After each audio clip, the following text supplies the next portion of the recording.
So, let's start with the voice of Spain. You can just hear the emotion, right? This fan calls him Carlitos. That's this affectionate, hopeful nickname they have for him. They really see this as destiny unfolding, and the fact that the legend himself, Rafa Nadal, is there watching, well, that's just giving them goosebumps. This is a moment completely charged with national pride. And then you get the other side, the Serbian faithful. The tone here is totally different. It's defiant, it's confident. They call Djokovic their king. And listen to this, they acknowledge Alcaraz as the future, sure, but for them, right now, today, it still belongs to Novak. That phrase you see, idemo nole, means let's go nole. It's their battle cry. So the match gets underway, and right from the jump, one man immediately just stamps his authority all over the court. The veteran, the master of this arena, is showing the young challenger exactly how tough this day is going to be.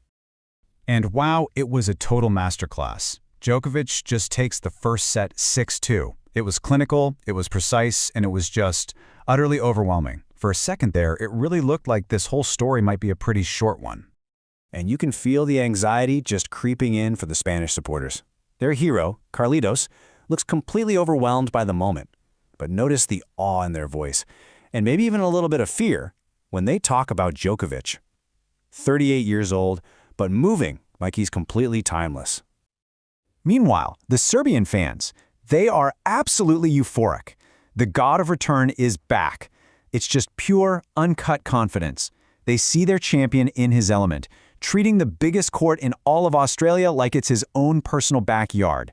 Their belief is just unshakable. But then, just when it seemed like this was going to be a total runaway, the script starts to flip. The young challenger wakes up, and the real battle, the one everyone came to see, finally begins. Alcaraz, he adjusted. He started hitting with more depth, more aggression, unleashing that trademark explosive power that he has. The nerves just melted away, and the fighter came out. He clawed his way right back into it, leveling the match.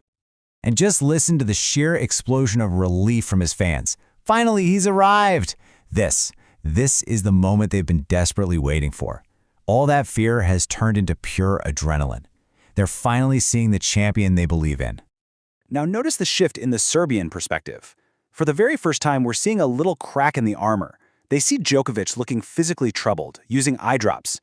But that concern, it almost immediately flips back into belief.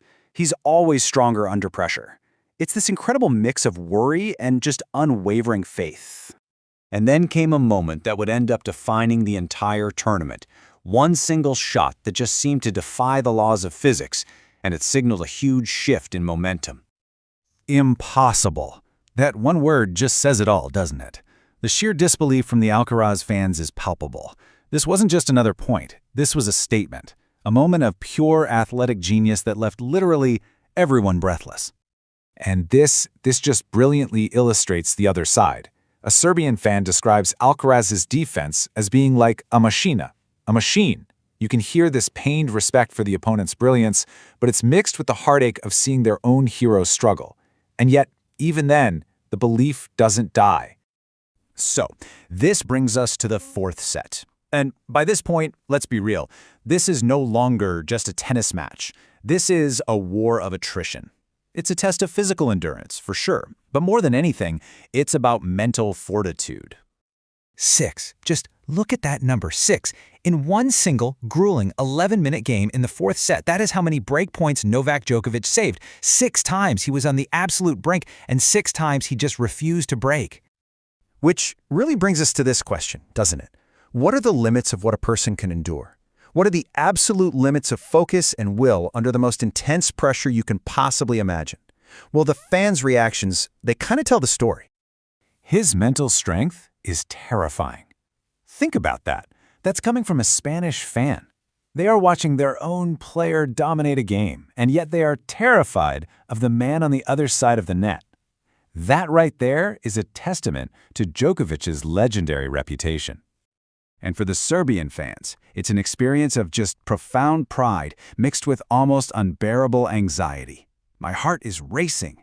They know they're witnessing something beyond sports. They're watching a true legend refuse to surrender, even when his body is just screaming at him to stop. But in the end, every epic battle has to conclude. After hours of relentless, punishing tennis, one man finally stood victorious. The challenger had become the champion. And this is just pure, unadulterated joy. For the Spanish fans, this is a truly historic moment. The career Grand Slam, a new record broken. They feel like a new king of Spain has just been anointed. It's the culmination of every single hope they had at the start of the day. And finally, from the Serbian side, a reaction of just incredible grace. You can feel the pain of the loss, of course, but it's overshadowed by pride. They acknowledge the end of an era, the passing of the torch, and it ends not with bitterness, but with gratitude. Hvala Nole, thank you Nole. I mean, what a powerful display of sportsmanship and respect. And so, we're left with this question. Through the emotional roller coaster of these fans, we witnessed something more than just a match. We saw a potential seismic shift in the tennis world. So, was this the moment a new era truly began? That's definitely something to think about.